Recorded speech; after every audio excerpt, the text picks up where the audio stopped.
What's going on, everybody? It's your boy Thin Goes back again for another video. See, I got the hot top fade. I had this back when I was much younger, but then I got low haircut, then I just got my hair nappy as fuck, then I got braids, and now I'm back to the hot top fade. So everything come full circle. But I want to get back on the anime and manga stuff today. I got two videos. I'm gonna upload another one right after this one, but I want to finally get back on one of my favorite series of all time, and that is Attack on Titan. Now, Attack on Titan currently is in the end game. Izzy, he just did an interview, I think like 3 days ago, probably just 2 days ago, may not even be that long. But he said that the series only has about 5% of the story left. So it is 95% complete. That is fucking crazy to really think about. Attack on Titan been going on for about like 10 years now. I'm a huge fan of the series, and I've always been a fan. Now, I didn't know about the series back when it first came out on the manga, although I did watch the anime first on Netflix. I heard about it, and I heard all this talk about it, right? And mainly the talk that I heard was how long it was taking for season 2 to come out. So I went ahead and I watched. This was back, back when it took forever. But I finally watched it on Netflix, and when I caught up and I saw like, how long it was taking for season 2, I just said fuck it, and I just read the manga. And Attack on Titan is actually one of the, I think it's the second or third manga that I started reading, because the first manga I ever read in my life was Berserk, because, oh, it's so good. But anyway, so my brother, he had showed me the original Berserk anime, and I absolutely fucking loved it. The ending fucked me up though. Like I wasn't ready for the eclipse at all, but after it ended, it left much to be desired. And then Corey told me, my brother, he told me that there's a manga series with way more story to tell, and the anime just told the Golden Age arc. So I was just like, oh hell yeah. So that's when I really started reading mangas right there. So Berserk, you are the GOAT. You will always be the GOAT. I appreciate you for starting me on this life of manga-isms. You know what I'm saying? Because I just be an anime only like so many others, tripping off that trailer that they showed for Attack on Titan season 4, but having no clue what is gonna happen in the season. So I'm here to talk about the newest issue that just released. I think it's issue 129 if I'm not mistaken. And I didn't talk about the issue before, but I did talk about the Gene Center chapter, which was 127, that I absolutely adored. His whole story pretty much came full circle. He finally got to talk to Annie and Rainer about what happened to Marco that day. Spoiler alert, by the way. But anyway, what happened to Marco that day when Rainer actually was behind killing Marco. I mean, they all had a hand in it, but yeah, Rainer made the first move, and they ended up killing Marco because he overheard the conversation that Bertolt and Rainer was having about them being Titans, and that shit was crazy. I always thought that was one of the most unfortunate and biggest impactful moments that happened in Attack on Titan. It was so fucked up, man. Like, Marco was a good dude. He didn't deserve that. I don't know if he would still be alive now, but yeah, that just wasn't right, man. He would definitely be alive longer. Guy was smart, best friends with Gene. Gene had been around this long, so I don't know. But anyway, so I wanted to talk about, let me brief real quick, refresher 128. So after the whole discussion that they had by the fire, when they learned how to understand each other and their motivations, and able to, put their differences aside and work together to try to stop Eren in this new like alliance front or whatever. They kind of already joined before that, but this was the time when they all got to just sit down around the fire and just talk. This whole chapter was just them talking. Not this current one, but the one before. And yeah, like I said, they came to understandings. They hashed a lot of stuff out. But at the end of the chapter, there was a cliffhanger with them making it to the coast of the island, of Paradise Island, trying to take one of the Azumabito planes so that they could get closer to Eren and try to stop him that way.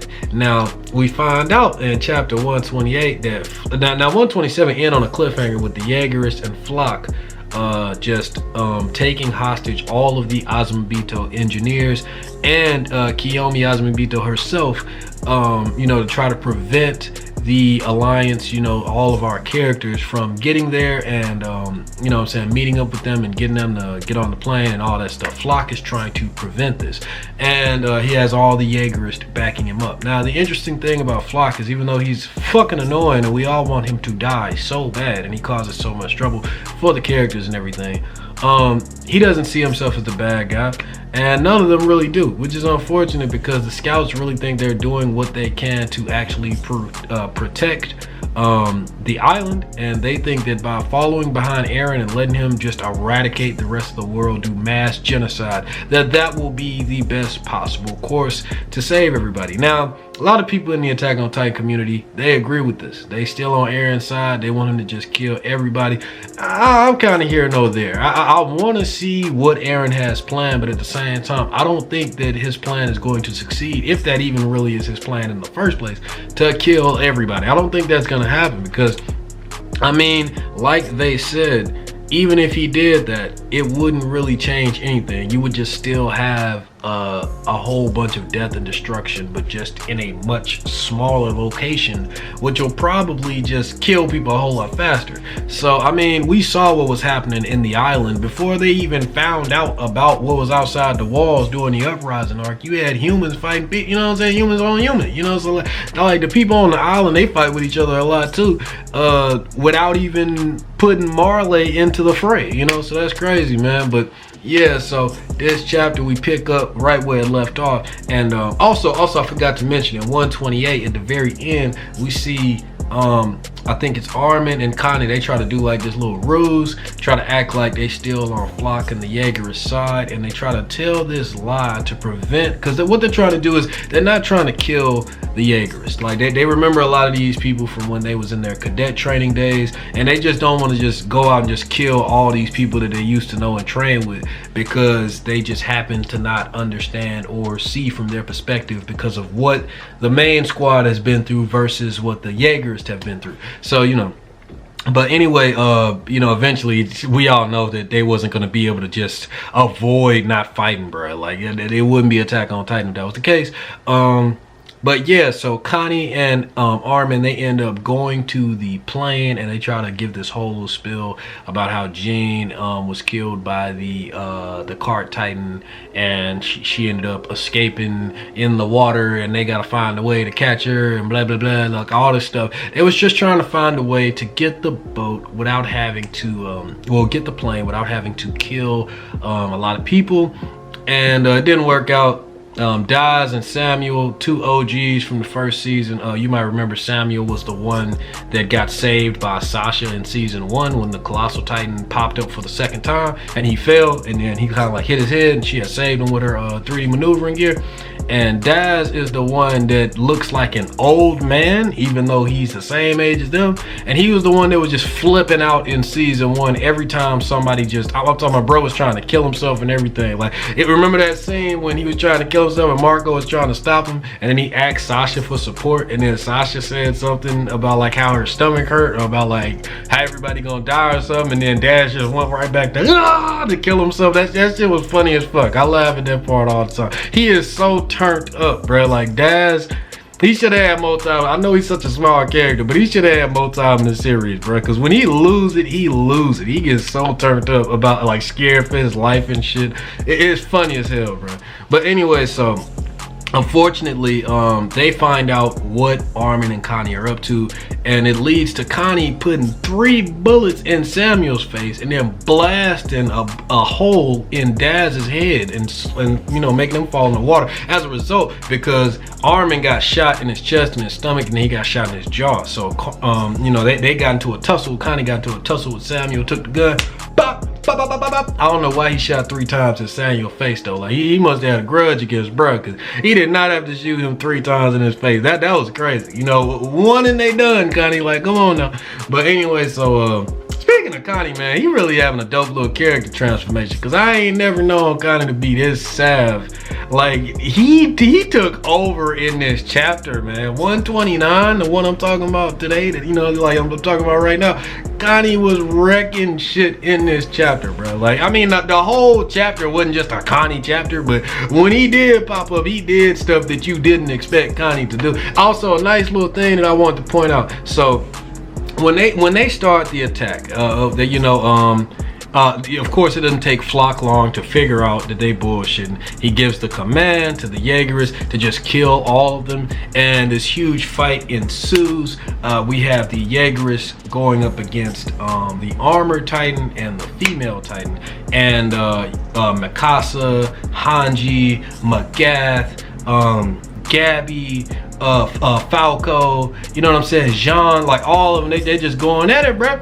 But see, what they trying to do is, it's like this, it's so tense, and it's so many different like pieces going on at once in this chapter. That's what I like about it, and I think what makes it so good, and what made, like, why Izayama framed it the way that he did, is because he wants to really convey the fact that this alliance is held together by like duct tape. I'm talking about just by a shoestring, man. If one thing goes wrong, everything else will just come crashing down. And you also hear from Kiyomi a very crazy thing. I mean, it makes sense when you think about it, but you didn't really think about that when they first mentioned it. But yeah, the planes, man, they're gonna take a while to get set up. A day, half a day at most. I mean, you know, at the minimum, you know what I'm saying, to get that shit up. So they like, we don't have time to do it. Like, you expect us to hold off the enemy for that long, bro? So they come up with an idea to actually take one of the ships, go to an Azumabito Island, or, you know, somewhere like a little bit ahead of Marley, and they're gonna get Eren as he's coming to them, and they're gonna get everything ready on that island. So they're actually gonna leave by boat and take the plane on the boat. Like, that's their plan. You know, right, and as soon as they figure out what they gotta do, it's gone. They gotta go. They gotta start. Like, I'm talking about, it's chaos, bullets everywhere. You got Annie, you know, kicking and fighting. You got Rainer, you know, swinging and everything. But what's cool, and what's something that you might not expect, is that the scouts are really, bruh, the Jaegers, they fucking up. They really fucking. Now, don't get me wrong. You know, they get some good licks in too, but Rainer and Annie don't really put up as good of a fight as you would think they would. It makes sense though, because Annie has never went against the Thunder Spears before, so she was just completely at a loss. Now, she did do some salve shit, don't get me wrong, but she got, like, her and Rainer, they got fucked up, you know, and Rainer was taking a lot of the hits for Annie. It was even this scene where he jumped in front of like 5 Thunder Spears and took him to the face, and then you got Rainer trying to protect the Azumabitos, at, you know, engineers, as they make their way to the boat, and Annie is trying to do the same thing. They outstretching their arms, they taking Thunder Spears straight to the arm, to the shoulders, to the, you know what I'm saying, they getting in the way, bruh. So it's all this crazy shit going on. You got the Azumabitos, they are rushing to get to the ship, right? Rainer and Annie trying to protect them at the same time and fight off the Jaegers. And then you got fucking Jean in the back with a, you know what I'm saying, with the strap just popping the Jaegers. And then you got Mikasa swinging around, just cutting them up, kicking them and all that. You got Hanji, she fucking shit up, she going around slicing, dicing and everything. And then it's this point in the issue where Annie and Rainer, they actually, you know, they on their knees like that. You know, I think Annie lost her head and her arms, bro. She couldn't even see. Rainer, he was fucked up. Like, I don't think his head was gone, but he couldn't move either. He said, I can't move, and he said, I can't see. They was both on their knees, bro. They was about to get it. The Jaegers was just coming through, and they like, finish him off. And then Connie with the save came out of nowhere. I'm talking about, bro wasn't even scared. Like, it's like eight niggas, like 8 Jaegers coming towards Annie, and then Connie just come out, bro, he just come out like, nigga, and he just cut one dude head upward, bro, like split it up the middle. He just cut his head, bro, and he just started just fighting everybody else. And then Connie and Hanji and Mikasa came in with the save, bro, and they just started fucking everything up. It was a dope splash page with Jean and Mikasa saying, if we hesitate, comrades will die. Hope they still shipping them. I don't know if they ever was, but I would like to. You know what I'm saying? That Eren and Mikasa shit overrated. But anyway, yeah, man, bro, it was just so much fighting, just crazy. Like it's kind of hard to keep up with it all. You know what I'm saying? Like I said, it was so much going on, and I love how he framed this chapter with just all this chaos.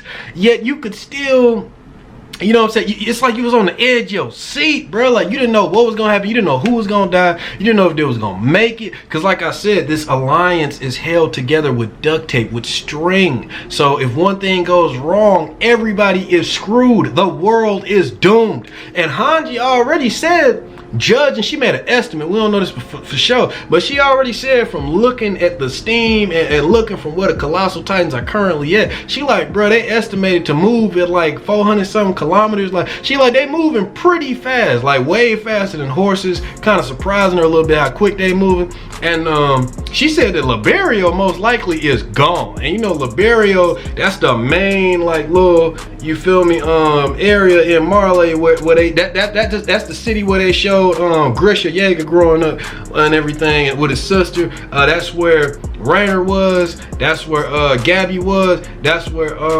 I think that's where Annie's dad is too. You know what I'm saying? So he probably gone, bro. Like that's crazy. Which is gonna play into how will that affect Annie, considering that the only reason why she really agreed to help them is so she could get back to her dad. But if her dad already dead, you know, that's like a main source of motivation. So I don't know, man. It's like is we leading up to a fight between Mikasa and Annie still? I don't know, bro. We ain't got that much time, but still, it's cool, man. I like all this stuff being put into place. And also, we get something that's a little weird. A little weird.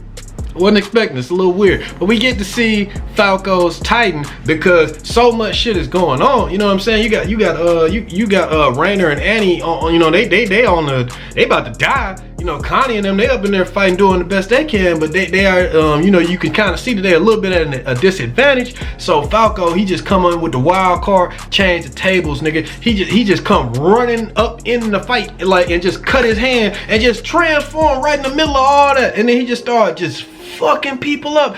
And bruh, his Titan, the way his Titan looked, I don't know if I was ready for that. Like his Titan looks fucking weird, man. I don't know if I like it. I don't know if I don't like it, but I can definitely say it's unique. Like I don't know what's up with this beak thing, like with this bird. I mean, I know his name Falco, and I know the first time you see him, he looking at an eagle and all that. But come on, Izayama, bro. Like, you know, like can this Titan fly or something, bro? Like you see his hands. He got like little chicken, feet. He got the fur, and then he got like a beak, and then he got two jaws, like a mouth inside of the, it looked like his jaws are actually useless, but he uses it against Peak later when he kind of loses control, because that's another thing. This is his first time actually like really transforming into the Jaws Titan. He doesn't really know how to control it despite training. That's a nice little touch that Izayama put in there. Keep up with the consistencies, because Eren, you know, he couldn't control his Titan either. He attacked Mikasa when he first transformed. So I like how they did that, you know, with Falco. He didn't really know what was what, who was who, and he also attacked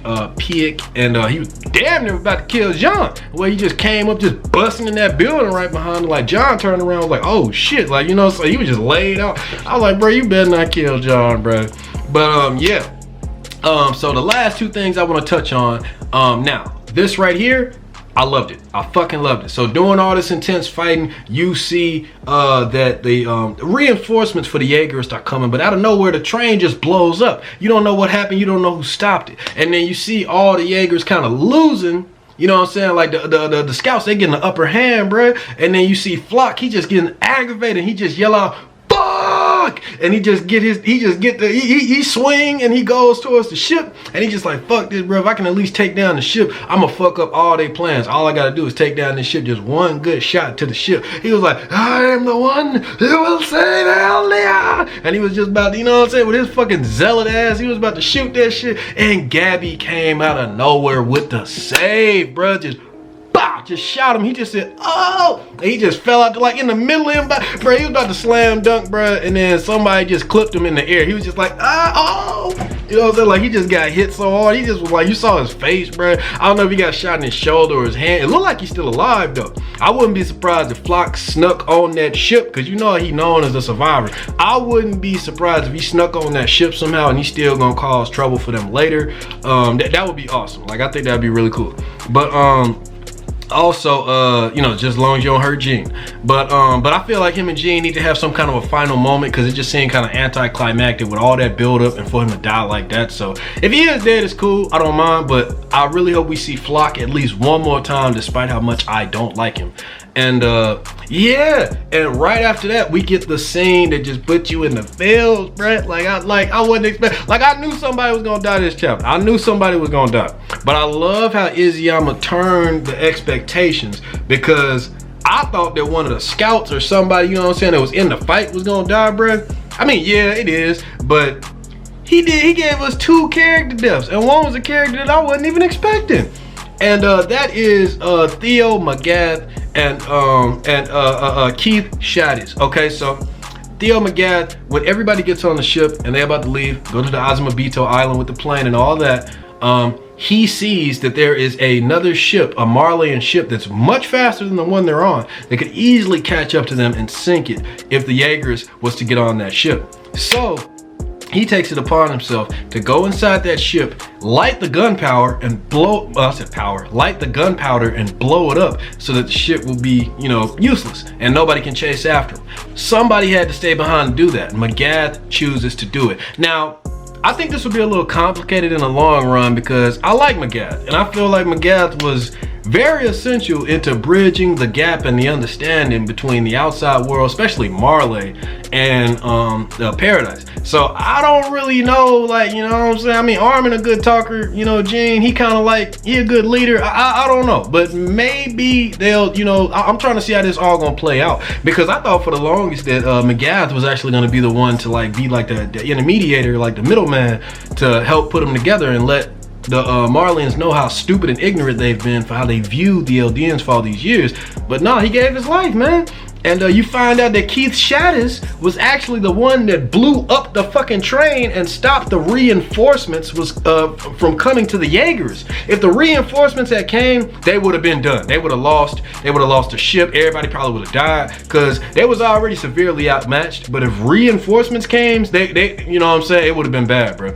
So Keith Shadis, he saved all his former students and potentially the world with what he did. But it's so sad, because as you know, his character, his story, he always thinks of himself as a bystander, somebody that's not important, somebody that doesn't really affect things in the long run. But what the beauty about his character is that he actually was a part of damn near everything and had like some kind of effect on everything that happened, whether it was big or small.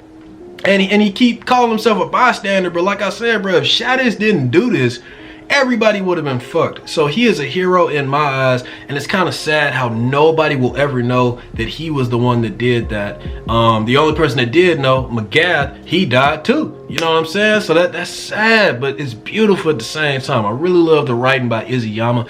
Another thing I really like about Magath, I'm gonna say before I get off here, is how Magath acknowledged his faults. He acknowledged how he brought the the children into the military and sent them to the walls to just kill all the Eldians. It was wrong, and he says that if he would have done it differently, he could have used all that power and the knowledge and, just the stuff at his disposal to make sure those kids actually lived normal lives. And he wished that they could have lived normal lives. So it's good to see Magath self-reflect like that and understand at the very end. And it's cool to see Keith Shadis actually come back and affect the story in a major way right at the end. We all knew that was him staring at them through the window, and it actually was. He caught up with them and he helped them out in a major way. So I really like this chapter, man. Just non-stop action all the way through, and that huge moment at the end just made it even more worth it. Whether Izayama told us it was 5% left of the story or not, you can tell, man. It's wrapping up, but it's great. Every chapter is so good. He is really bringing it for this final arc, man. I just hope that he keeps this momentum going and that we have a satisfying ending. Fingers crossed. But let me know what you think about this chapter, man, in the comments and everything. Like the video, dislike it, subscribe, hit that bell so you can be notified of any future content, man. And yeah, I hope you're having a good day, night, wherever you are. And until next time, guys, peace.